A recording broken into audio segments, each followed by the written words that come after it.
Welcome to Rock Fight Rugby. It's my privilege to speak to Phiwe Nomlomo, and I've been waiting for this for a long time, and you kept your word. Here we are. I have the opportunity to have a bit more of an in-depth discussion with you. So welcome to Megafoon Sport, Phiwe. It's so nice to have you here.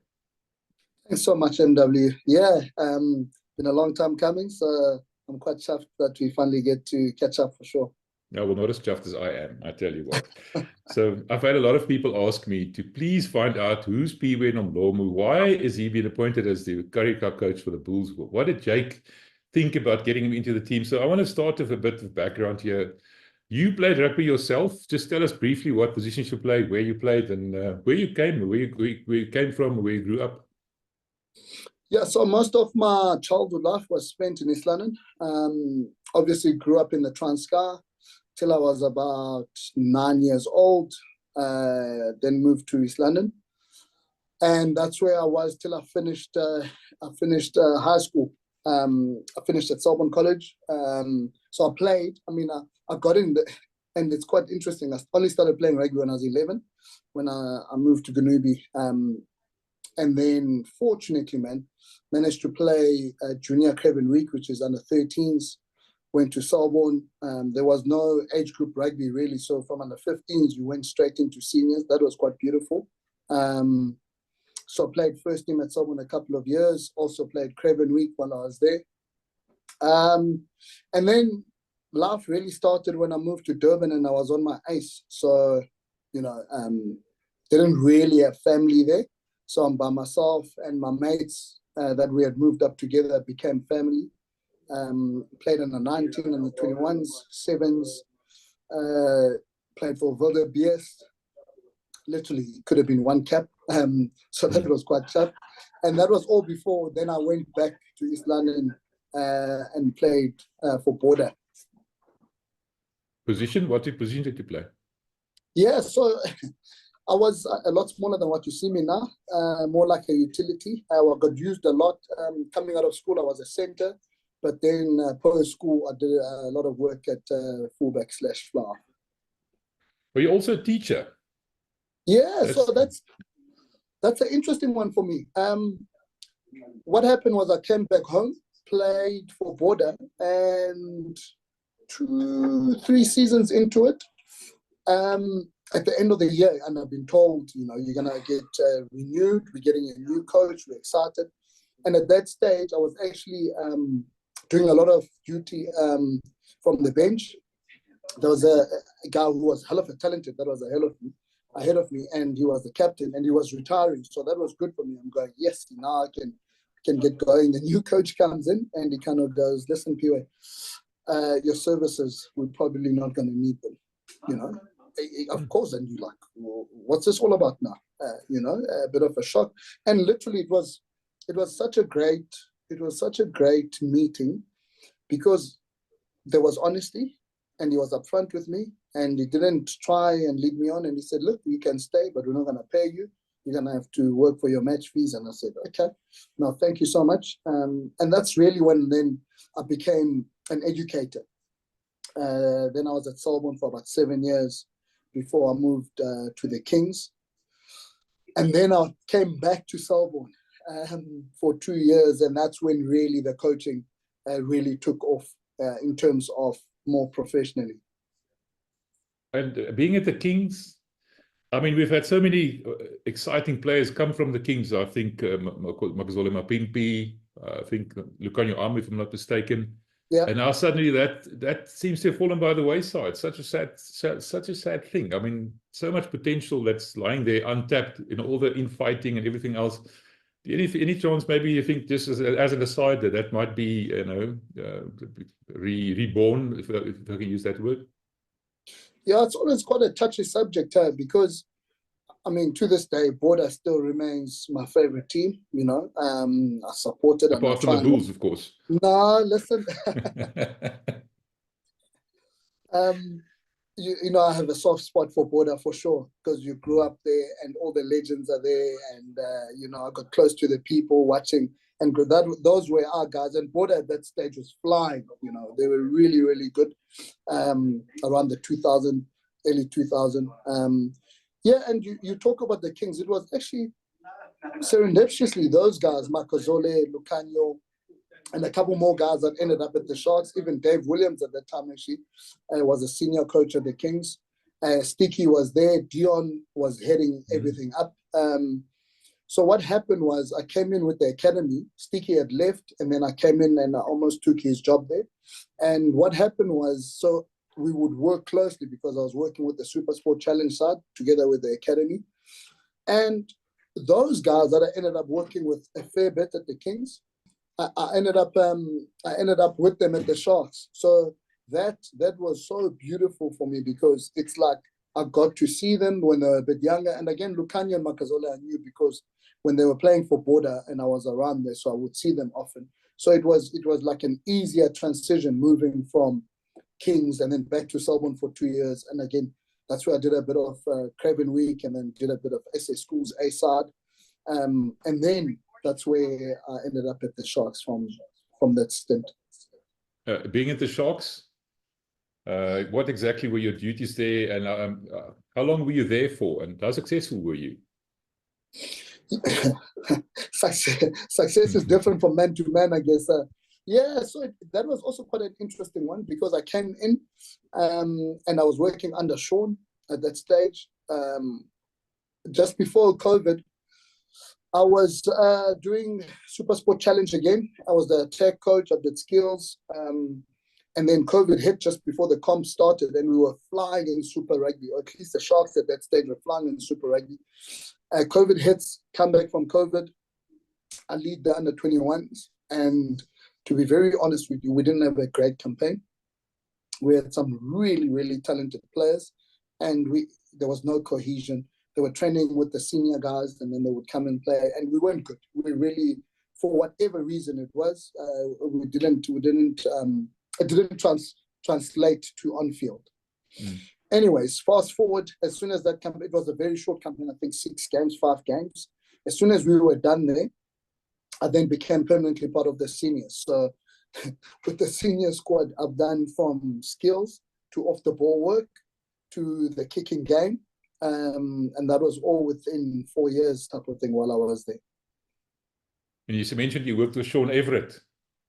That was before he left, put it like that. He also made a brief stop over there by Loftus, and now he's with Edinburgh. Your relationship with him, this is a matter of interest. I've got a lot of time for the 2 South African coaches in Scotland. The one that actually came and beat us at Loftus, I didn't like that much, but I spoke to him as well, Franco. Your thoughts on Sean as a coach is a matter of interest. Oh, mate, what a man, what a man. And again, I'll forever be grateful to Sean for a lot of things, and he was the oak who then gave me my first real taste into pro rugby, and it backed me. I mean, coming from a school and then going into pro rugby, you need someone to have seen something and back you to go. Like I said, it's actually incredible now when I sit where I am and I look back at the journey and I go, how much it's helped me. Because a lot of people, when you talk about you've done off the ball work, what does it actually look like? What does it mean? So I had to watch the game differently. Because you're almost watching behind the ball. You're looking at the guys that are on the deck. How hard are they working to get back into shape, offense and defensively? And, you know, you're always watching how hard are they working when there's kicks, there's a kick battle. What are they actually doing? So my mind was open up to so much more just because I was able to do that. Now I think my eyes are a bit sharper because I pick up certain things that maybe other people wouldn't, because they wouldn't have watched that, because most people watch a ball. So it's quite difficult if you haven't trained it to be watching one step behind the ball. So a lot of the times you miss who scored the tries or what's happened because, you know, you're watching everything else that's around it except for the ball, And sorry to come back. To come back to Sean, really, really good human. And to this day, we actually have a great relationship. It's such an interesting thing that you just said now. I always say I prefer watching the game on TV for the simple reason that I can hear what the commentators are saying and I can watch what's happening with the ball. But when I'm at the game, at the stadium, I see so much more in terms of how that everything is set up and, like you said, what's happening behind the ball, off the ball, and the likes. The only problem is that you miss so much not being able to hear or seeing the camera. You know, you almost, sometimes you don't even notice a player is leaving the field and someone else is coming on, or the game's happening way over there, and you don't know what exactly transpired there. That I miss, but it's always, I like watching it live and then coming home and watching it again on TV. You know, it's different kind of approaches. And I saw you and John the other day at Loftus, so I want to just briefly touch on that. In between the players, not sitting. I asked you that same question next to the field that day as well, but you guys like to be in amongst the players. I asked John the other day as well. He likes to see what's happening, likes to hear what the players are saying, the way they're communicating. You're pretty much the same. You stand a little bit further back, but in terms of that approach of yours, how do you think about that? Your thinking of coaching from a distance or coaching right in between the players? Yeah, it's a bit of a both, because you want to grow players to almost be able to be free in terms of, in fact, not almost, you want to grow players to be free to express themselves within the framework. However, the most important thing for me is the microcosms that's happening. So who's saying what, who's doing what, and what do we see, and how quickly do we communicate when a picture changes to what was called, to what was going to happen, and how do we then react when the picture's not there. So you get to the one thing when you're far, and like you're saying, you're at the stadium or you're sitting in a box, you don't get the actual feel of the game. That's the one part that I really, really miss. Because when you're coaching, you feel everything. You can feel when the player is tired, you can feel the collisions, you can see this minute detail, obviously, that the players are trying to perform out there. Okay, now just getting back to Sean Everett, is also a teacher. And another teacher that picked up the phone and called you is Jake White. He's also made no secret of the fact that he was a teacher and how he started in rugby. How did you feel when Jake approached you about joining the Bulls, just to start with? Well, you don't know how serendipitous that was. So I left the Sharks, obviously, and I was unemployed for a little while.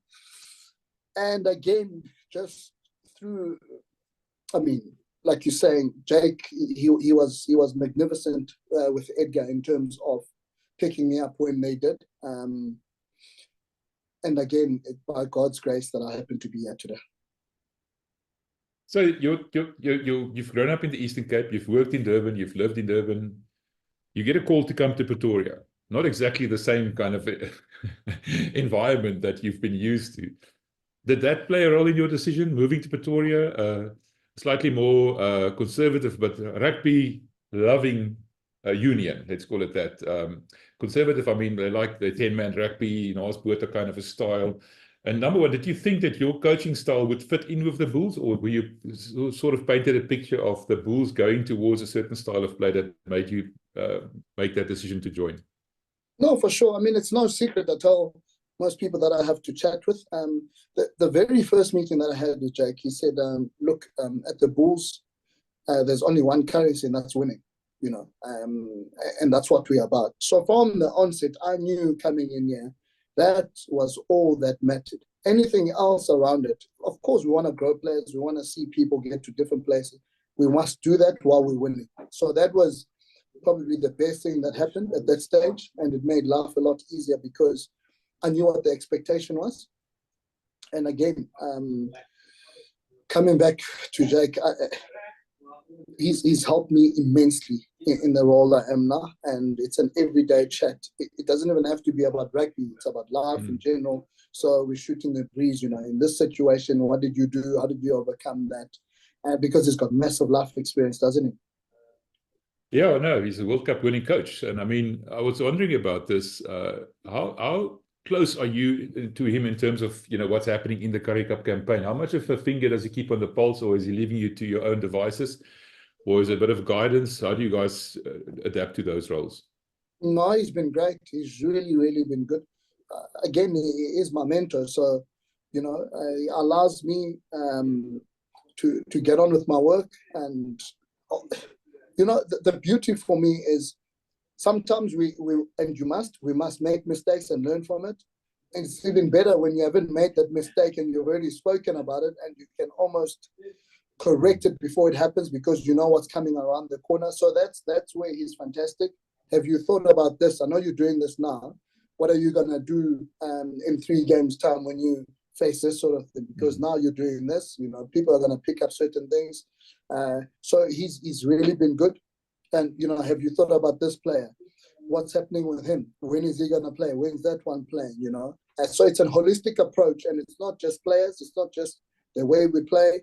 Like I said, it's about managing the business as a whole, managing the franchise, and making sure that we're in a good place as the Bulls. You're fairly young. You're 38, if I'm not mistaken. Yes. Are you being groomed for bigger things? You know, is there succession planning at play here? I don't know. Maybe you're trying to tell me something. I don't know. Well, look, it's a fairly obvious question, I would think. I mean, you're fairly young to be given the reins to the Currie Cup team. The Bulls have Northern Transvaal have a big history in terms of winning the Currie Cup. Close competition with Western Province and the like. So big shoes to fill that. How are you feeling about that responsibility? Yeah, I think the beauty for me, and I think I told you this, I don't live too much on tomorrow. You know, make the moment count and stay in that as long as you possibly can. What happens tomorrow is out of our control anyway. So why would I put massive pressure on myself in terms of overthinking things of what's going to happen? So that's a beauty for me. It's game by game, it's day by day. And if there are plans down the pipeline on what's going to come, to be honest, it's not something we've spoken about or we've sat down and said, look, no. It's a matter of do the best you possibly can where you are, and the rest will take care of itself, I guess. Right, let's talk some more rugby now. Yeah. In terms of your approach to rugby, I just mentioned to you that the Bulls had traditionally been a bit more conservative team, but lately they scored the most points in the URC. They scored the most tries in the URC, and you worked with Chris Rousseau, the backline coach. You were taking care of the attack. You certainly played a part there. Your approach to that kind of a thing. What did you do differently to get the Bulls to play you and Chris, such a brand of attacking rugby that seems to be almost contrary to what the Bulls were known for before? No, so MW, I think let's put it like this. For the URC, myself and Kennedy, we do the skills, and Chris is the backs and attack. You know, and the beauty was, like you're saying, we work closely. We work very closely, and we chat, obviously, and it's helped, man. It's nice when you've got two guys from a skills perspective, because we can get through so much more, and you can see more players and then give them individual attention. So that's helped big time. And it's the smallest things that you wouldn't think of. Just how a guy is holding a ball when he's passing, you know, and where do his fingers go? And then what are you feeling in this situation when you see this happen? What are you feeling? Because remember, under pressure, it's fight or flight, and some guys just tend to tuck. When they're feeling pressure, then it's like, okay, let me be conservative. That's a fight now. And then you know, you're tucking and you're going. Whereas you try and get guys to be as comfortable as possible, and not do you understand that you could throw an interception pass, and that it's back our skill. That's why we train so hard. Is that, yes, get them into a position where they think they're going to have you, and then you can just add value. So for me, it's been the individual work that's really interested me, and the unit. So the semi-units working in maybe just the back three or just the centers. So that's really been good. That's really been good. I'm glad you mentioned Kennedy, because I know he's now your backline coach, and as we spoke last week at the press conference about the fact that he went overseas and studied other sports. How much of a role did that play? I mean, your offloads have been exceptional, the team's offloads. Cameron Arnhem was number 4 in terms of offloads. That's one of the biggest differentiators of the Bulls. They were able to get the ball away and not, you know, let the ball die in contact or something like that. That made a big difference. And that overseas research that Kennedy did, just tell us about that a bit. Yeah, it's actually quite interesting, because Chris and Kennedy were both flyers, you know, so they see the game differently to a lot of people, especially when you've played at the level that they played at. So that's really, really beautiful. And like I said, I've got a background of being fullback, so I take and again, I pride myself in what the outside backs are doing, how they can influence themselves on the game. So just coming back to Ken, he's been wonderful. His demeanor, how he just gets on with the players, because he's a massive relational guy. So that helps a lot. Also doesn't get too high or too low, you know, that helps a lot. So he's in check with his emotions. Yeah, he's been fantastic. He's really been fantastic. Now, we talked about, before we started recording, the Bulls became known a bit for those last 20-minute lapses. I think in the last 20 minutes, you had some of the worst stats in the competition in the URC specifically. You know, build up big leads and allowed opposing teams then to come back in those last 20 minutes and hanging on for dear life. And I asked you this same question after I think the Province game or even the Griffins game, where I asked you about that going to sleep. I want to call it that. I don't want to be unkind or anything, but it seems to be an apt expression. And he said to me, don't worry about it. You're working on it. And I briefly spoke to John Teet as well the other day. Tell me about your plans around defense going forward and specifically the role that John plays and then addressing that last 20-minute jitters. Yeah, you're gonna get us in a bit of trouble because you're asking for trade secrets now. But no, please don't give away secrets. The Bulls must win, please. If it's a secret, keep it. No, it's not a secret. So one of the things is at training, we're very conscious of getting into the part where whether it's just the last 10 minutes, we then mimic as if it would be the last 20 minutes in a game. So then we challenge the guys a bit differently. So you might go in the last 10 minutes, we want to see the team score 2 tries. You know, so we play to finish and we allow guys to then really, really express themselves and get the ante up. And remember also, most of the time, the people that are on the park in the last 20 minutes are the impact players. However, in a training session, they might not always, you're swapping them in and everything, but they don't actually feel that. So we're very conscious now that we put them in the last 20 minutes and we make sure that they're the ones who feel that pressure, and then you can actually sit on them to be accurate and understand what they need to bring. Because we're looking for a bit more intensity, we're looking for massive efforts, especially compared to a guy who's going to play 20 minutes and 60 minutes. So you can really go out there and blow. Yeah, what the most amazing thing is for me that I've noticed or picked up now, being much closer to the team than before, is the amount of thinking that goes and planning that goes into every little thing. You know, you think people just run onto the field and start kicking and throwing the ball around. It's not even remotely close to the truth. Like you just said now, the amount of thinking that you just talked about, strategic thinking, clever thinking. I love hearing about those kind of stories. And on that subject, a bit of a curveball you were thrown with jan-hendrik now being picked at tight head. I'm not talking about when you had to play him at tight head. I'm talking about going forward. Yeah. It's sort of it opens up a new avenue for you as well a little bit, does it? But it also puts you in a bit of a tight squeeze. Are you going to be able to use him as a tight head, loose head prop going forward? Or what's your thinking around this kind of positional switches that the box are now not imposing, but coming up with? Yeah, you never want to kick a gift horse in the mouth, do you? So the first time that I actually worked with Janus was when he was still at school and he was a prop thing. We were all at SA schools and stuff like that. So for me, that's a background that I have with him. So to see him go back there is no surprise really. More loose head than tight head. So yes, it's a hell of a important that he's able to do both of those at the highest level.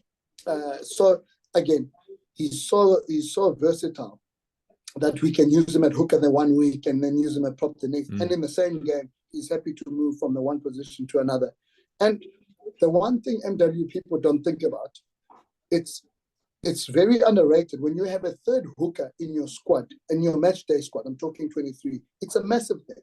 Because suddenly, even if you get a yellow to a hooker, or you know they get injured in 2 guys, you don't now go into uncontested scrums because there is a guy who can throw in for you, who can still scrum there, and you don't go down to 13 or 14 people. Again, so if 2 injuries happen, naturally, because it's going to be uncontested scrums, then it means you're going to go down to 13 people. But when you do have an extra like that, is like a safety net for you. It's massive. It's massive. And that's obviously you've seen that with the box, what they've done with Marku. They've done it with Brannas as well. So those guys that are extra in that department are massive for us. Another positional switch was what Elrich. I know Elrich played at 8th man in his junior years and the likes, but you've got Cameron there. Again, I know you said don't look a gift horse in the mouth, but that seems to be a problem. Cameron, probably, if he wasn't injured, would be in the box squad as well. Huh? That's an interesting development, I think. Yeah, and again, I keep on saying this thing. We're trying to grow players that can play multiple positions. You know, whether Ella is going to be at flank or at 8th man, same with Kemi, whether he's going to be at 6 or at 8, and we can go on with other players as well. The guys must be comfortable in where they find themselves. I think that's where we see the game going. And the more versatile the players are, the better it is for us. We've just spoken about Jan-Hendrik now. He is that versatility that we're looking for, you know. And again, we want to stay ahead of the curve, man. So everyone must be following the Bulls, and we must be leading in terms of people must wake up 2 seasons later and go, maybe that's what we should be doing. And we're hoping by that stage that we're at a different level altogether. Well, I was joking yesterday in another podcast we did that Maki Billa Almal Bokke. So Rassie seems to have heeded the call. Louder. Just a couple of questions about fly-off. Chris Smith is leaving or has left, I'm not sure, but the point is Jan Goosen is not going to play. The URC player is being rested.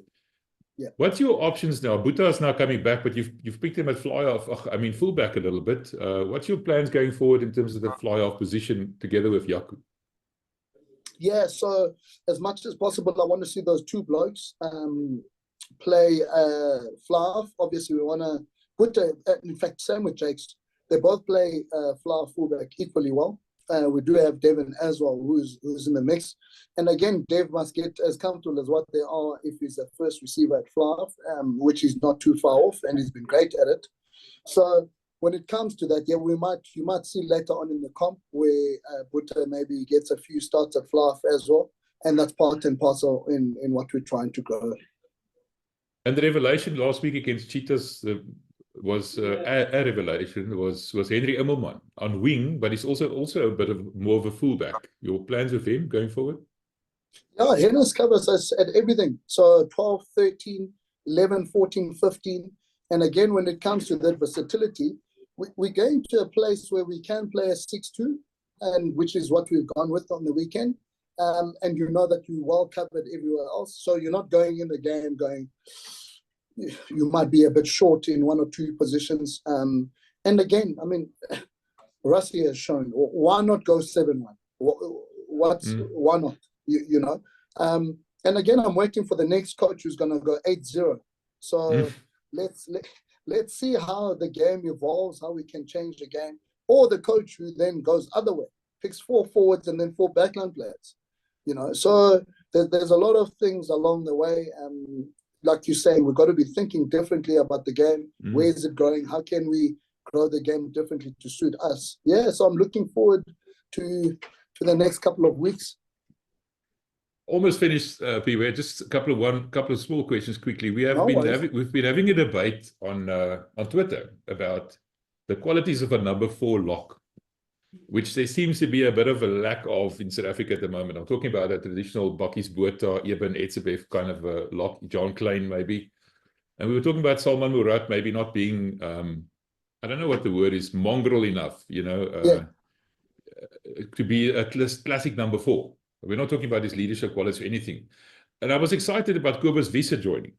And that seems to be more of that kind of a really tough blue bull kind of a number 4 lock that we're looking at, and he seems to be, you know, relishing the opportunity. Your views of him, your plans for him.